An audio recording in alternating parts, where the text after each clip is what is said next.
او تاسو ته معلومه ده چې د فوج او لشکر د پاره مهم شی بیرغ وو او د لشکر افراد به پر بیرغ سره راټولېده. د لشکر شکست او ثبات هم په بیرغ معلومه ده. نو اوس چې بیرغ ولوېدی او نسته، په مسلمانانو کې ماته او تېښته شروع شوه. هر یو پر خپل سر یوې او بلې خواته ځغلي. د حدیث شریف راوی ابو رافع رضی الله تعالی عنہ وایي مسلمانانو داسې شکست وخوړی چې دغه په مثل یې هیڅ شکست نه ولیدلی. او قسم په الله د مسلمانانو دوه نفره یو ځای نه سره لیده کېده، هر یو جلا جلا دی. مسلمانان ځغلي او میدان جنگ پریږدي. په دغه وخت کې د مسلمانانو د پهلوانانو څخه یو قهرمان پهلوان چې ثابت ابن ارقم رضی الله تعالی عنہ او د هغو کسانو څخه دی چې بدر ته حاضر شوی وو، ورته مخسو او ځان یې بیرغ ته ورساوه. د مسلمانانو بیرغ یې پورته کړ. ورونو تاسو فکر وکړئ، په دغه حالت کې څوک بیرغ پورته کوي یا یې پورته کولای شي؟ د مخه چې لشکر منظم وو، نو د کم چا څخه چې به بیرغ وو د هغه پر شاوخوا به ډیر شدید امنیت نیول شوی وو. صحابه کرام به پر اګرځېدلی وو او د هغه څخه به دفاع کول. مګر اوس چې ثابت رضی الله تعالی عنہ بیرغ پورته کوي، نه څوک ورسره دي او نه د څخه څوک دفاع کوي. لکه د مخه چې مدرته وویل چې مسلمانان دوه نفره هم نه دي سره یو ځای، خو بیا هم ثابت رضی الله تعالی عنہ بیرغ پورته کوي. هغه مسلمانان چې په دغه منطقه کې و او ویل د چې بیرغ پورته سو، نو په قراره و بیرغ ته ورنږدې کېده. خو اول هغه څوک چې ثابت رضی الله تعالی عنہ ته راورسېدی هغه خالد ابن ولید رضی الله تعالی عنہ. په دغه وخت کې ثابت رضی الله تعالی عنہ بیرغ و خالد ته ونیوي، ویل واخله یا خالد. خالد رضی الله تعالی عنہ ویل یا ثابت ته تر ما مشر او د اهل بدر څخه یې. ثابت ویل واخله یا خالد، په والله ما نکی راپورته مگر ستا د پاره. دا د جنگ میدان دی، دا د بحث او نقاش وخت نه دی. دا کار یو تجربه کار سړی غواړي او ته د تجربه خاوند یې. خالد رضی الله تعالی عنہ هم نور دلایل و نه ویل او بیرغ واخیستی. او هلته په مدینه منوره کې رسول الله صلی الله علیه و آله وسلم و فرمایل اوس بیرغ یو سیف من سیوف الله خالد ابن ولید واخیستی. او د دغه ورځ څخه خالد رضی الله تعالی عنہ په سیف الله سره مسماسو، یعنی د الله جل جلاله تر چې پر کفارو یې مسلط کړی دی. اوس چې خالد رضی الله تعالی عنہ بیرغ واخیستی، بیرغ شوروي او په لوړ आवाज نارې وهي راټول سي. مسلمانانو چې بیرغ ولیدي چې بیا پورته سو، نو سره راټولېده. هغه تشدیدونو نفرو هم مراجعه وکړه او سره یو ځای کیږي. خالد رضی الله تعالی عنہ هم په تلوار او فوري شکل امرونه صادرول او اوامر یې په لشکر کې نشریږي. په څو لحظو کې هغه تشدیدلي لشکر بیرته منظم کړي. حتی رومیانو هیڅ فکر نکاوه چې ماتسوي لشکر دی بیرته سره یو ځای شي. په څو لحظو کې دی هغه ماتسوي او تشدیدلي لشکر بیرته سره راټول شي. دا د هیڅ چا وزرته نه لويده. کوم وخت چې لشکر سره یو ځای او منظم سو، خالد رضی الله تعالی عنہ امر وکړي چې د رومیانو پر لشکر یو ځای حمله وکړي. مسلمانانو هم پر رومیانو حمله وکړه. هغه په تعجب کې سو. یوازې دا نه چې ماتسوي لشکر سره راټول سو، بلکې په نوې حمله هم لاس پوري کړي.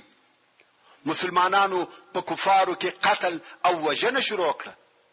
امام بخاری د خالد ابن ولید رضی الله تعالی عنہ څخه روایت کوي چې وایي د مؤته په ورځ ما په لاس کې 9 توري ماتې سوې. په لاس کې مې بیل یوې یمنی توري بل نسو پاته. لکه څنګه چې د مخه مدرته وویل رسول الله صلی الله علیه و آله وسلم هلته په مدینه منوره کې وخپل اصحاب کرامو ته د جنگ حالات بیانول. او کوم وخت چې عبد الله ابن رواحه رضی الله تعالی عنہ شهید شو او د مسلمانانو بیرغ ولوېدی، رسول الله صلی الله علیه و آله وسلم و فرمایل چې عبد الله شهید سو او بیرغ ولویدي. بیا نو رسول الله صلی الله علیه و آله وسلم د څه وخت د پاره چپ او ساکت سو. یقینا صحابه کرام ورخطا او غمجن دي. رسول الله صلی الله علیه و آله وسلم ته ګوري او هغه هم څه نه وایي، تر سترګو یې اوښکې بهیږي.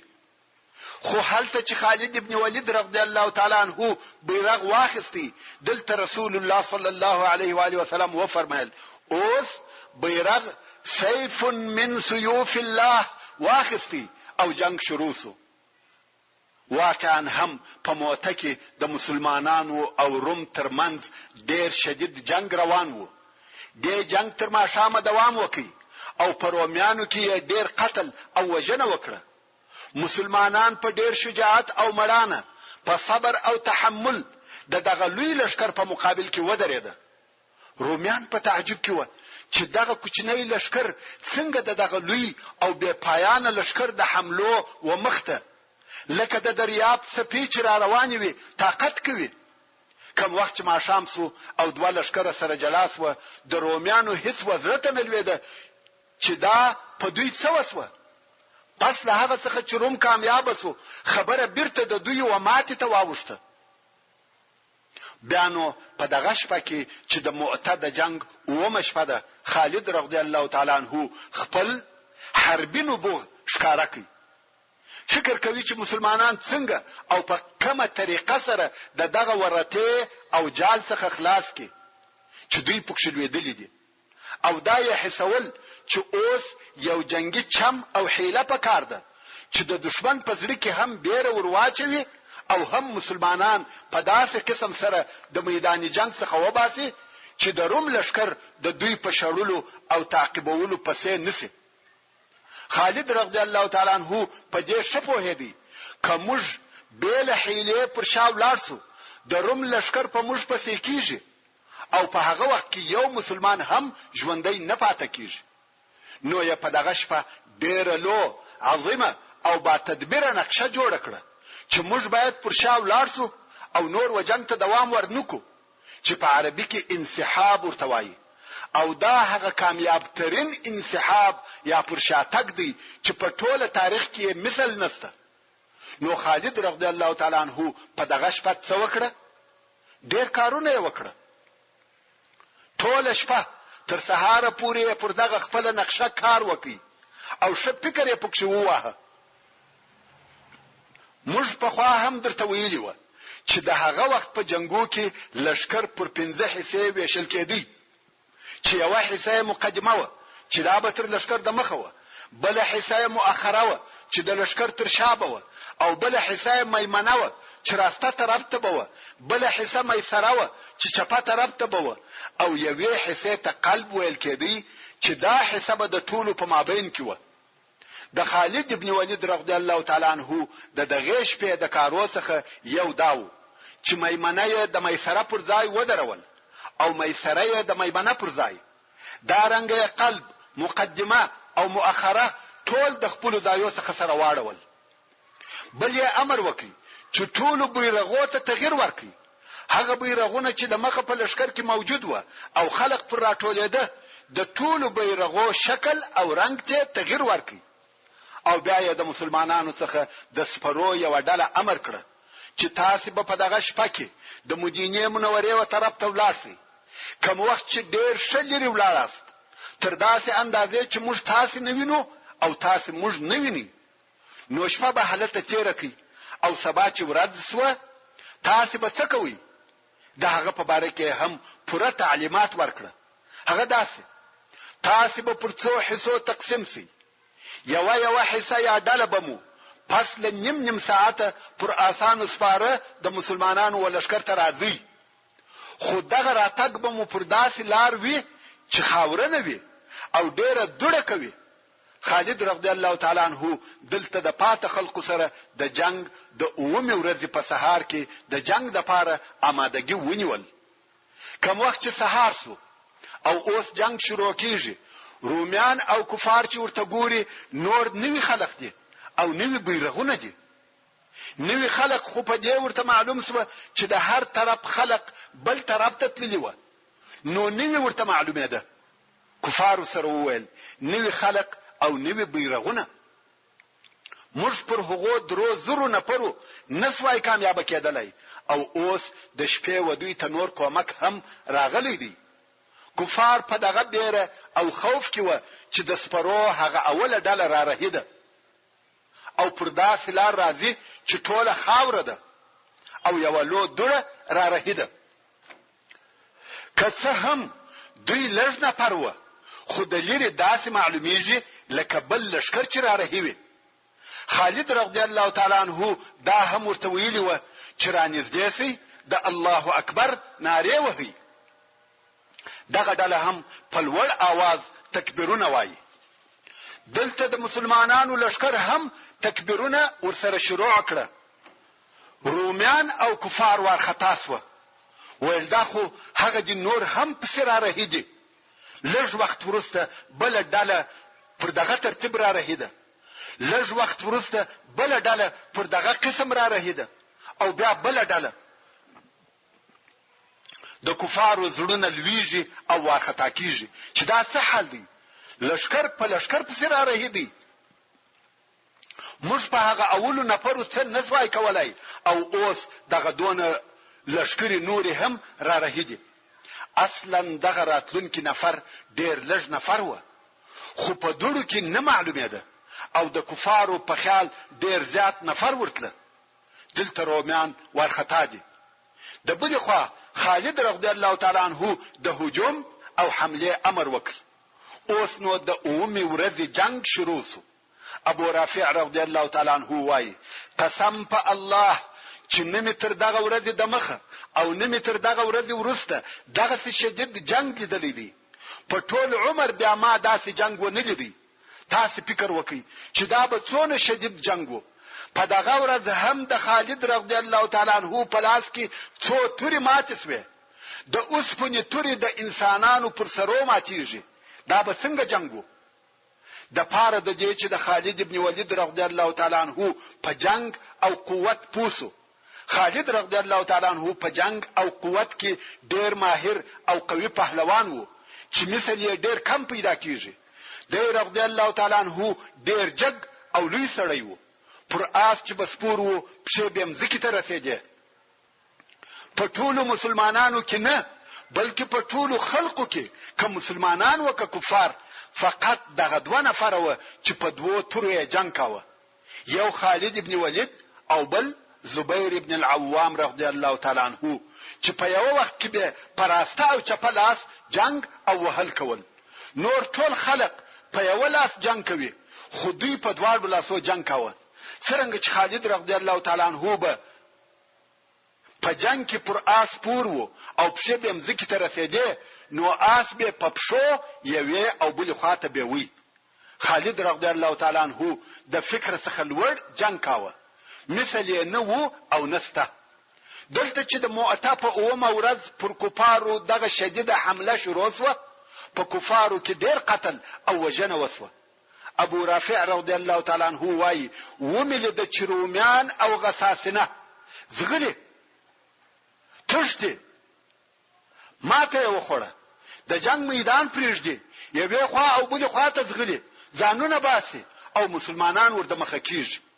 څو د غساسنه وو پاچا ته ورسېده چې نوم یې فیدور وو او د هرقل اورور وو، چې دغه جنگ عمومي قومندان هم وو. په دغه وخت کې خالد رضی الله تعالی عنہ امر وکړي چې ټول مسلمانان د جنگ د میدان څخه راووځي. دلته نو د مسلمانانو لشکر ټول پر شاځي. رومیان بیا په تعجب کې سو چې دا څه قصه ده، کامیاب لشکر ولی پر شاځي؟ نو کفار ویل کمین یې راته نیولې دي، دا چم دي، موږ خطا باسي، پام کوي چې حمله پر ونه کوي او پسور نسی پرېږدي. خالد رضی الله تعالی عنہ د خپل لشکره سره پر شاځي. ورونو، د لشکر د تلفاتو د پاره خطرناک حالت دغه د انسحاب یا پر شاتلو وخت دی. په دغه وخت کې لشکر ډیر تاوانونه او تلفات ورکوي، ځکه هغه لشکر چې شاته ځي پر هغه د ډیرو شدیدو حملو امکانات شته. لکه څنګه چې دغه سی واقعې په تاریخ کې ډېری پیښ شوې دي. د انسحاب او پرشاتلو په وخت کې بشري خساره او تاوان ډېر زیات وي، مګر خالد رضی الله تعالی عنہ غوښته چې بیل خسارې څخه پرشا ولاړ شي. نو خالد رضی الله تعالی عنہ په قراره پرشا ځي او داسې معلومیږي لکه دی چې د روم د حمله انتظار کوي، مګر هلته د روم قومندان فیدور امر وکړي پرېږدي او خالد رضی الله تعالی عنہ نور هم د خپل لشکره سره پرشا ځي. څو دغه انسحاب او رجوع یې تر مدینه منوره پورې و، یعنی بیرته مدینه منوره ته ورسېده او په دغه انسحاب کې د مسلمانانو څخه یو نفر هم ونه وژل شو. د جنگو په ټول تاریخ کې دغه انسحاب اول او آخر انسحاب دی چې پوره لشکر دی پرشا ولاړ شي او یو نفر دی نځنی ووژل شي. دا د خالد رضی الله تعالی عنہ لوی فکر او عظیمه نقشه و. رومیان هلته په انتظار کې و چې مسلمانان به بیا راشي او حمله به را باندې وکړي، خو هغه هیڅ نسو پیښ. بیا یې د معلوماتو د پاره جاسوسان ولېږل، خو هغه وخت مسلمانان مدینه منوره ته رسیدلی و. ورسته نو د روم او غسان لشکري هم ولاړې. کوم وخت چې د مسلمانانو لشکر بیرته مدینه منوره ته ورسېدی، تر دوی د مخه د مدینه منوره او خلکو ته خبر رسیدلی وو چې د مسلمانانو لشکر د مؤته د جنگ څخه بل کومه قطعي نتیجه ځانونه را خلاص کړه او بیرته را رهیسوي دي. نو د مدینه منوره شذ او کوچنیان مخ ته ورته راوتلی و او دغه لشکر استقبال او شراغلی د ډبرو په وشتلو کاوه، یعنی دغه خپل لشکر یې په ډبرو وشتي. اول دا د مسلمانانو اول لشکر دی چې تشتي ولیا به کامیاب کېدلای یا به وجل کېدلای، نو یې په ډبرو وشتل. ول د فی سبیل الله جهاد څخه راوتشتدل او ناره پر وهله یا فرار یا فرار. د مسلمانانو لشکر په دې کار ډېر زهیر وو. یو صحابي چې د مؤته په جنگ کې ګډون کړی وو وای: زه په مدینه منوره کې خپل کور ته ورغلم، خو شذ می دروازه نه را خلاصول، کور ته نه پریښولم. خپل شذ می راته ویل: ته د الله جل جلاله په لار کې د جهاد څخه وتښتېدې، والله کزما کور ته را ننوځې. دا هغه مسلمان شذوی چې خپل نرانه و جهاد ته څنګه تشویقول. رسول الله صلی الله علیه و آله وسلم ته چې دغه خبر ورسېدی، نو یې امر وکړي چې خلق دې راټول شي. کوم وخت چې خلق راټول شو، وی فرمایل: لیسوا بالفرار ولكنهم الكرار ان شاء الله انا فئه كل مؤمن. یعنی دوی تشتیدل نه دي، بلکې دوی بیا حمله کوونکي دي ان شاء الله، او زه د هر مؤمن دلیم.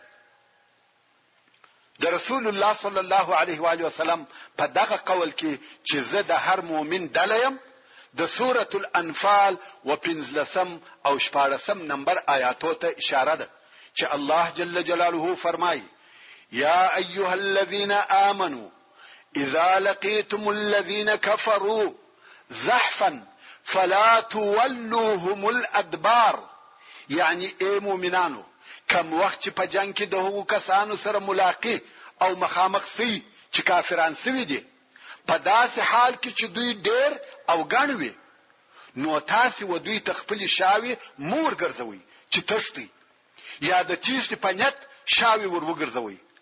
تر دغه ځای پورې دغه آیات شریف په امر او حکم د کفارو څخه تشتیدل نه دی روا، که څه هم کفار ډېر او زیات وي. او په ورستنی آیات شریف کې الله جل جلاله فرمایي: که چا په میدان جنگ کې و کفارو ته شاور وګرځول، یعنی وتشتدي، هغه د الله جل جلاله په قهر او غضب اخته او گرفتار سو، او د هغه ځای جهنم دی. مگر هو هغه کسان په دغه حکم کې نه دي شامل کوم چې د بل حمله د پاره ځان آماده کوي یا هلته د مسلمانانو ډلې ته ځان ورسوي، لکه څنګه چې الله جل جلاله په ورسنی آیات شریف کې فرمایي: ومن يولهم يومئذ دبره إلا متحرفا لقتال أو متحيزا إلى فئة فقد باء بغضب من الله ومأواه جهنم وبئس المصير. یعنی هر هغه څوک چې کفارو ته د جنگ په ورځ شاور ګرځوي یا شاور وګرځوي به له هغو کسانو څخه چې بیرته راګرځېدونکي وي، یعنی د بلې حملې د پاره ځان تیاروي یا دشمن ته چم کوي، یا دا چې د مجاهدینو بلې ډلې ته ځان رسوي، به له دغه کسانو څخه کم کسان چې تښتي هغه د الله جل جلاله په غضب اخته او مبتلا سو، او د هغه د اوسېدلو ځای دوزخ دی، او دغه دوزخ د ورتلو بد ځای دی. مقصد دا چې که په جنگ کې یو څوک د یوې ډلې و طرف ته ورسي یا خپل د قومندې مرکز ته ورسي، دلته هم و دشمن ته شاګرځول کیږي، مګر دغه شاګرځول جائز او روا دي. نو رسول الله صلی الله علیه و آله وسلم و فرمایل انا فئه كل مؤمن، زه د هر مسلمان ډله او کومک کوونکی یم.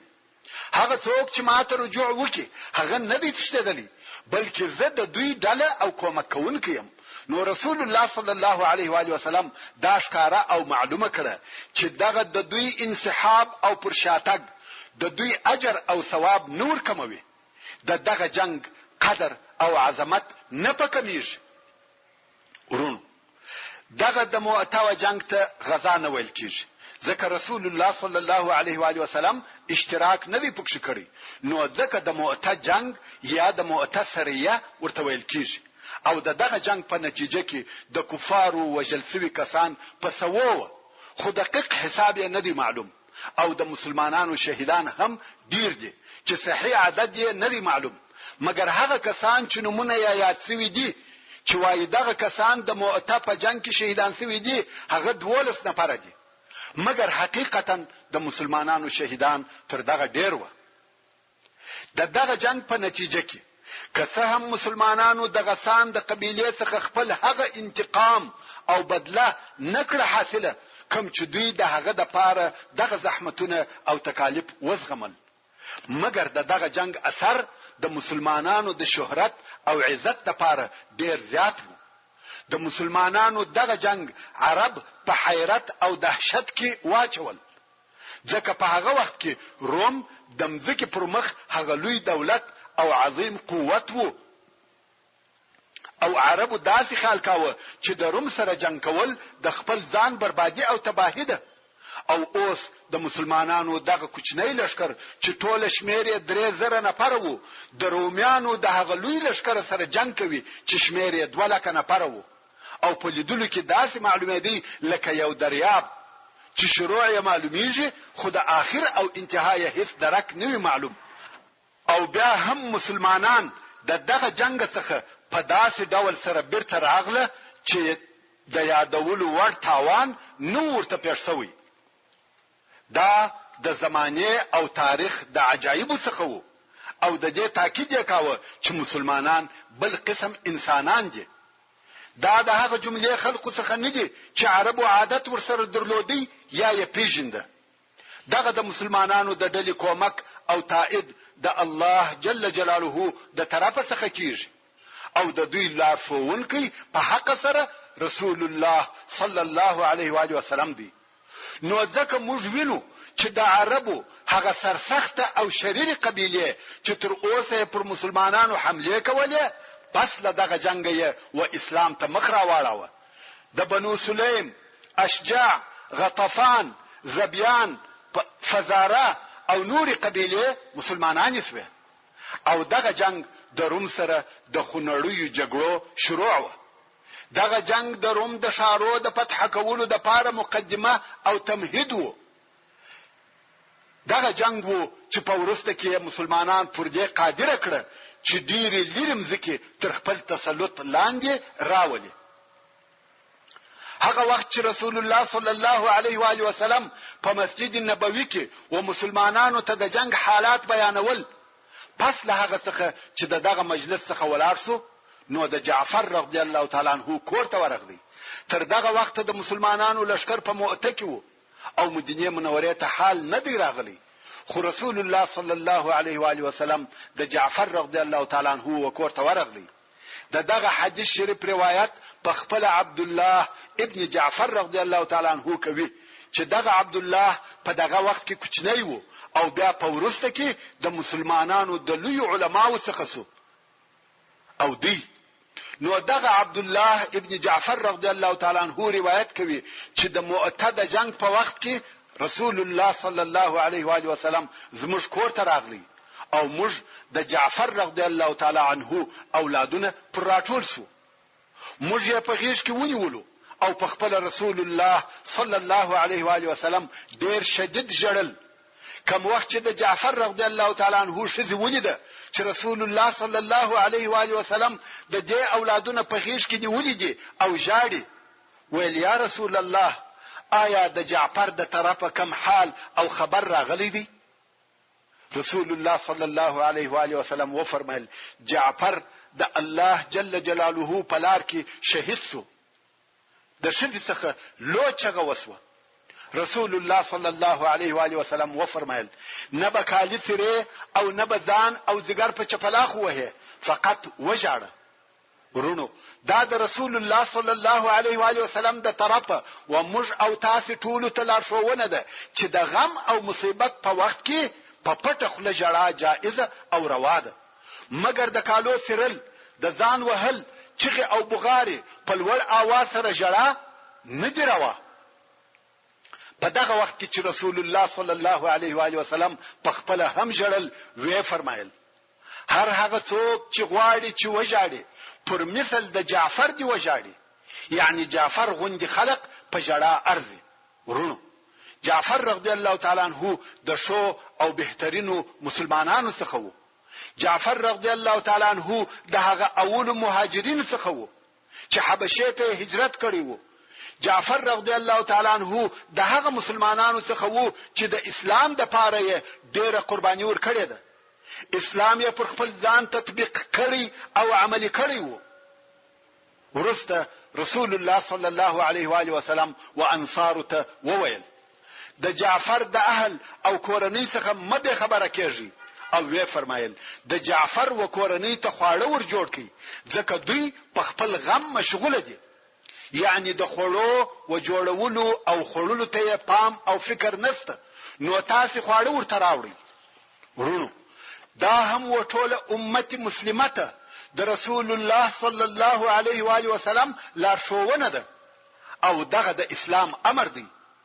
کم کور ته چې د یو قریب په وفات سره غم او مصیبت پیښ شي خواړه او د ژوند ضرورت تاسو وروړي، واقعي غم شریکی او همدردی ورسره وکړي. دغه اوسنی رواجونه او عادات نه صحیح دي او نه شرعي دي. د هغه وفات شوی شخص کورنۍ په خپل غم مشغوله وي، دوی ته د هغه دوست په وفات سره د څونه مشکلاتو دروازې را خلاصې شوی وي او د بل خوا نور نه را بلل شوی میلمانه هم ورسي او پرواړوي. بیا نو ښه عزت ښه خواړه او مناسبات هم غواړي. د هغې کورنۍ پر غم یو بل تکلیف او زحمت هم ورزیات کی چې دغه نه بلل شوی میلمنو په خدمت او د خواهشاتو په پوره کولو مشغوله شي. په زیاته چې بیا دغه کورنۍ غریبه او ناداره هم وي، نو دغه اجباري میلمنو د مصارفو د پاره د پیسو و پورولو ته اړ او مجبور شي. په زیاته بیا د شودو فاتحه چې دوه منه د چلم خواږه تمباکو پکې کاریږي. کشکې موږ او تاسو دغه سي غیر معقول او غیر شرعي رواجو او عادتو مخه ونیسو او د غم زده سره په واقعي او اسلامي ډول غم شریکه او همدرد سو. خیر دا د جعفر رضی الله تعالی عنہ د شهادت واقعه و او هغه د سید البشر رحمت للعالمین لارښوونې وي. د ذات السلاسل سریه. اولا ذات السلاسل د یو ځای نوم دی چې د وادي القرى و شاته پروت دی، خو ابن اسحاق وایي د مسلمانانو دغه سریه د جذام د قبیله په مځکه کې پر یو اوبو واړول چې ودغه اوبو ته سلسل ویل کېده، نو ځکه ودغه سریه ته د ذات السلاسل سریه ویل کیږي. د ذات السلاسل سریه د مؤته د جنگ د نتایج څخه ده. د مؤته جنگ د هجرت د اتم کال د جمادی الاول په میاشت کې وو، خو دغه کال د جمادی الاخر په میاشت کې، یعنی فقط یو میاشت وروسته دغه سریه و هغه منطقې ته نږدې ولېږل شوه. دغه سریه د لېږلو دپاره علماء کرام دوه سبب بیانوي. څوک وایي کوم وخت چې رسول الله صلی الله علیه و آله وسلم ته د هغه عربي قبیلو موقف د مؤته په جنگ کې ور معلوم شو، کوم چې د شام پر حدود اوسېدلې، چې دغه قبیله د مسلمانانو پر ضد د روم سره یو ځای شوه، نو رسول الله صلی الله علیه و آله وسلم د دې لپاره یو اشد ضرورت حس کړي چې د یو داسې حکمت څخه کار واخلي چې په هغه حکمت سره دغه قبیلو او د روم په مابین کې تفرقه او جلاوالي راولي، چې د بل وار د لپاره دون لوی لشکر د مسلمانانو پر ضد نسی سره یو ځای، او په عوض د دې چې دغه قبیله د روم سره اتحاد ولري باید د مسلمانانو سره ولري. نو ځکه دغه نقشې د عملي کولو لپاره عمرو ابن العاص رضی الله تعالی عنہ اختیار کړ. ځکه د عمرو ابن العاص رضی الله تعالی عنہ د پلار مور په دغه قبیلو کې د بلی د قبیله څخه و، یا د بلا د قبیله څخه و. نو یا عمرو ابن العاص رضی الله تعالی عنہ د مؤته تر جنگ وروسته د هجرت د اتم کال د جمادی الاخر په میاشت کې ورولېږي. او ځینې علما وایي د مدینه منوره استخبارات او رسول الله صلی الله علیه و آله وسلم ته خبر راوړي چې د قزاعه قبیله خلق راټول کړي دي، غواړي چې پر مدینه منوره حمله وکړي. خو په حقیقت کې شاید دغه دواړه سبب موجود و. هغه اول سبب خو مو درته بیان کړي، اوس به دغه دوام سبب په تفصیل سره درته بیان کوم. ورونو، هلته یو قبیله و چې د قزاعه قبیله ورته ویل کېده. دغه قبیله چې وشام او د غسان و قبیلو ته نږدې ژوند کاوه. دغه قبیله چې د موته په جنگ کې د مسلمانانو پر شاتله ولیده، نو د دوی هم و مسلمانانو ته امید پیدا سو. تیاری او آمادګي ونیول چې پر مدینه منوره حمله وکړي. او اوس په دغه کوشش کې و چې غسان او روم هم دواړه تشویق کړي چې پر مدینه منوره حمله وکړي. وهغه ته وویل مسلمانانو ستاسو څخه ماته وخوړه او لاړه، راځي چې اوس موږ د دوی پر مرکز حمله وکړو. او اول هغه څوک چې په دغه کار شروع وکړه هغه د قزاعه قبیله و. ورونو، یو فرق ته متوجه سي. د عربو یو بل قبیله سته چې د خزاعه په نامه سره یادېږي، چې هغه اکثره مسلمانان او د رسول الله صلی الله علیه و آله وسلم متعاهدین دي او د مکه مکرمه پر شاوخوا اوسېږي. خو دغه بیا بل قبیله ده چې قضاعه ورته ویل کیږي، ټول کفار و او د شام پر حدودو اوسېده. نو دغه د قضاعه قبیله د مدینه منورې د حمله لپاره ځانونه تیارول، او په عین وخت کې دا کوشش هم کاوه چې روم او غسان دواړه د مدینه منورې د حمله لپاره راوپاروي. رسول الله صلی الله علیه و آله وسلم دغه حرکت څخه په تشویش کې سو، او ول کداغه موضوع دغه صفات سي او کفار ځانونه آماده کی، نو به د مسلمانانو د لپاره لوی خطر وي. ځکه هغه دولکه لشکر چې په مؤته کې مسلمانانو ته شکست ورد نکړي شاید اوس پر مدینه منوره راسي. نو رسول الله صلی الله علیه و آله وسلم غوښته چې دغه موضوع د مخه تر دې چې لوسی باید هلته په خپل زنګو کې مړه او فیصله شي، او قزاعه په خپل مقصد کې نسی کامیاب. دغه مقصد د پاره رسول الله صلی الله علیه و آله وسلم یو لشکر جوړ کړي چې پر قزاعه حمله وکړي. هغه قزاعه چې دغه اوس دغه لوی حمله د پاره ترتیبات نیسي. رسول الله صلی الله علیه و آله وسلم دغه لشکر مشر او قومندان عمرو ابن العاص رضی الله تعالی عنہ وټاکي. ورونو، خالد ابن ولید رضی الله تعالی عنہ د مؤته په جنگ کې د مسلمانانو د لشکر امیر او قومندان سو. حال دا چې د اسلام فقط 4 میاشتې کېده، او اوس عمرو ابن العاص رضی الله تعالی عنہ د مسلمانانو د لشکر امیر او قومندان مقرره کیږي. حال دا چې د اسلام فقط 15 میاشتې کیږي.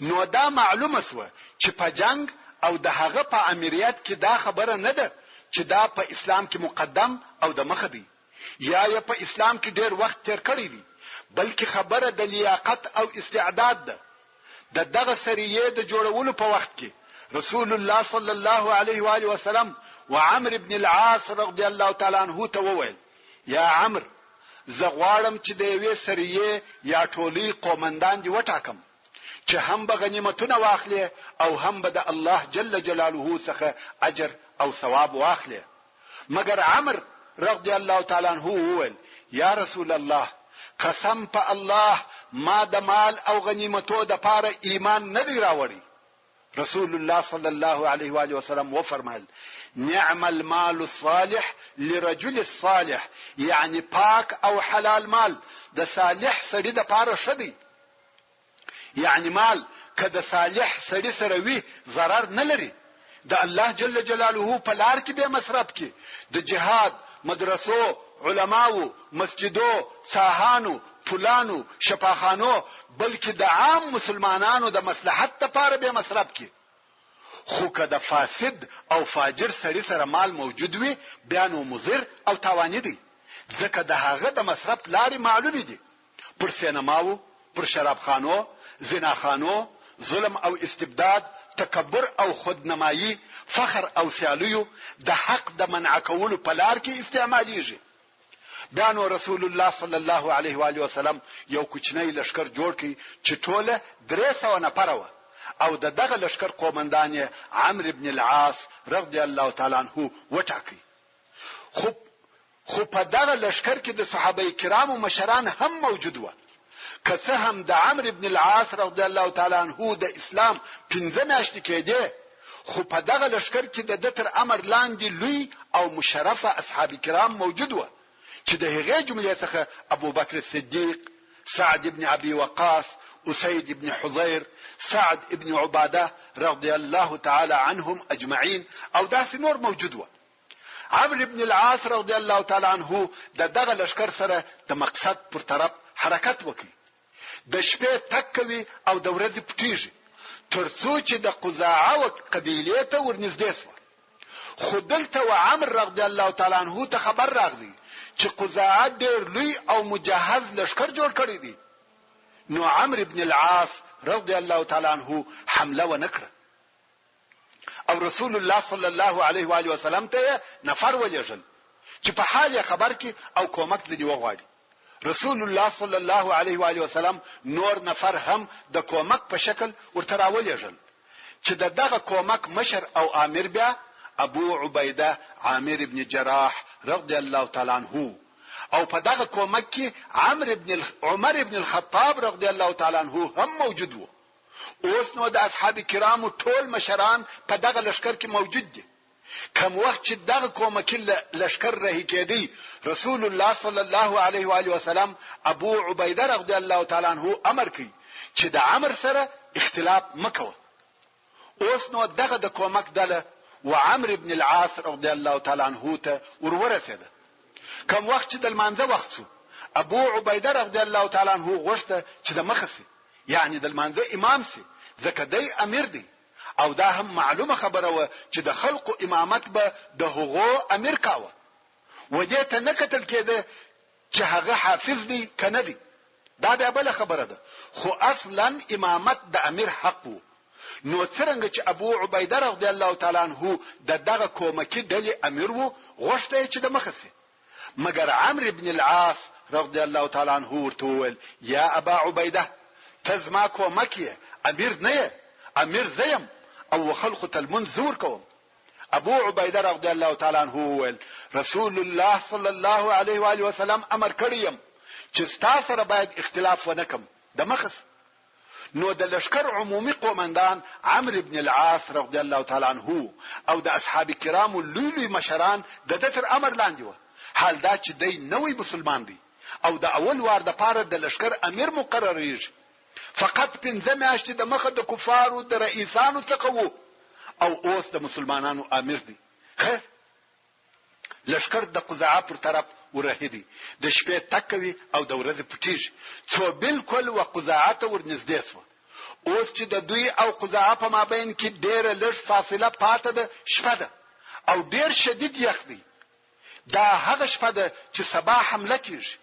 خو په دغه شپه عمرو رضی الله تعالی عنہ ټول لشکر د اور د بلولو څخه منع کړي. خلق د یخ څخه ډېر په عذاب سو. تاسو په هیڅ چې په دشت کې یخ ډېر شدید وي او دا منطقه چې د شام حدود دي ډېره یخ ده او بیا اور هم نوي، نو خود ټول لشکر د یخ څخه په عذاب او تکلیف وو. د حضرت عمر فاروق رضی الله تعالی عنہ د طاقت ووته او عمرو رضی الله تعالی عنہ ته ورغلی ویل یا عمرو خلق دې په تکلیف کړه پرېږده چې اور بلکې. عمرو رضی الله تعالی عنہ ویل یا قسم په الله یو نفر به هم اور نکي بل. عمر فاروق رضی الله تعالی عنہ په قهر او غصه بیرته ځینې راغلی. خیر شپه تېره سوه، سهار سو. په شپه کې پر عمرو ابن العاص رضی الله تعالی عنہ د جنابت غسل لازم سوی و. پس له استنجا څخه تیمم ووهه. حضرت عمر فاروق رضی الله تعالی عنہ ولیدي چې عمرو تیمم وهي. ویل ولې تیمم وهي؟ عمرو ویل پر ما د جنابت غسل لازم سوی دی. عمر رضی الله تعالی عنہ ویل اوبه موجود دي. عمرو ویل یا په اوبو غسل نکوم. ویل څنګه غسل نکوي چې اوبه موجود وي تیمم نه دی روا؟ عمر رضی الله تعالی عنہ ویل ډیر زورور یخ دی غسل نسم کولای. خیر تیمم یې ووهه او خلق ته هم په دغه تیمامه لمونځ ورکړي. اوس نو پر مسلمانانو دغه د کارونه نور هم درانه سوه. عمر ابن الخطاب رضی الله تعالی عنہ ته قهر ورغلی، مګر بیا هم غواړي چې د ابوبکر صدیق رضی الله تعالی عنہ سره مشوره وکړي. نو ویل یا ابابکر ته نوینه چې عمرو څه کارونه کوي؟ ځکه عمرو رضی الله تعالی عنہ نسبت و دوی ته نوې مسلمان وو، د دین په کارو او مسئلو دون نو خبر لکه دوی او پر هغه سربېره په دین کې پر دوی امریت کوي او داسې مخالف کارونه کوي. نو ځکه مسلمانان دغه د په تصرفاتو نه ورازي. مګر ابو بکر صدیق رضی الله تعالی عنہ چې په ټول عمر کې صدیق وویل یا عمر په والله ک عمر دغه کار د پاره ترتا بهتر نوای رسول الله صلی الله علیه و آله وسلم به پرتا نوای امر کړی. دغه د صدیق اکبر ژوند عقیده او حالت وو. د رسول الله صلی الله علیه و آله وسلم پر دغه اختیاریدوی پوره اطمینان درلود. نو عمر رضی الله تعالی عنہ د ابو بکر صدیق رضی الله تعالی عنہ په دغه جواب چپ او ساکت شو. کوم وخت چې مسلمانان د سهار د لمانځه څخه فارغ شو، نو مسلمانانو د عمرو ابن العاص رضی الله تعالی عنہ په امر د قزاعه پر قبیله یو دم حمله وکړه. حمله ډیره شدیده او یو ځای و. د قزاعه د قبیله هیڅ د خیال او ګمان نه و چې مسلمانان دې پر دوی حمله وکړي. جاسوسانو یې هم خبر نو ورته راوړي. دا حمله ناببره و. د قزاعه خلقو په تېښته شروع وکړه، بالکل د خپل منطقې څخه ووته، خپل مځکه او قبیله یې پرېښول. مسلمانان په پسې دي، وژني بندیان ځینې نیسي. په دغه وخت کې عمرو ابن العاص رضی الله تعالی عنہ امر وکړي چې پرېږدي ځین راوګرځي. دلته بیا مسلمانان ناراضه سو، وایي موږ اوس پر کامیاب سو، پرېږده چې بندیان ځینې ونیسو وی وژنو، هغه دې دوی تښتي. عمرو رضی الله تعالی عنہ ویل یا پرېږدي او ځین راوګرځي. مسلمانان بیا دغه امر څخه ناراضه سو، ویل شاید ټول بندیان ونیسو، خدای رضی الله تعالی عنہ امر وکړي چې ځین راوګرځي. مسلمانان د امر د اطاعت سره سم راوګرځیدل او هغه شیان چې د قزاعه په قبیله کې موجود و لکه پسونه، اوښان او نور سامانونه چې دوی راوړای سوی، هغه په غنیمت واخیسته او د غنیمتو سره بیرته مدینه منوره ته راغله. کوم وخت چې لشکر مدینه منوره ته راورسېدی، مسلمانانو و رسول الله صلی الله علیه و آله وسلم ته د عمرو رضی الله تعالی عنہ د اعمالو څخه شکایت وکړي چې د دوی سره داسې او داسې کول. رسول الله صلی الله علیه و آله وسلم عمرو رضی الله تعالی عنہ راوغشتي او ویل یا عمرو ولی د خلق په تکلیف کړه چې د اور و بلولو ته نه پېښول. عمرو رضی الله تعالی عنہ ویل یا رسول الله زموږ شمیر او عدد لږ وو، قزاعه او هغه کسان چې د دوی تر شا ولاړ و که په موږ خبر سوي وای والله موږ ټول به وژلي وای. نو که موږ اور بل کړی وای یقینا او بلا شک هغه په موږ خبرېده او قسم په الله چې بیا به مو نجات نه وای پیدا کړی. رسول الله صلی الله علیه و آله وسلم و فرمایل صدقت، رښتیا او صحیح دی وویل. رسول الله صلی الله علیه و آله وسلم بیا ورته وویل ولې د خلقو امامت وکي او تا تیمم وهلی وو، حال دا چې وب هم در سره وي.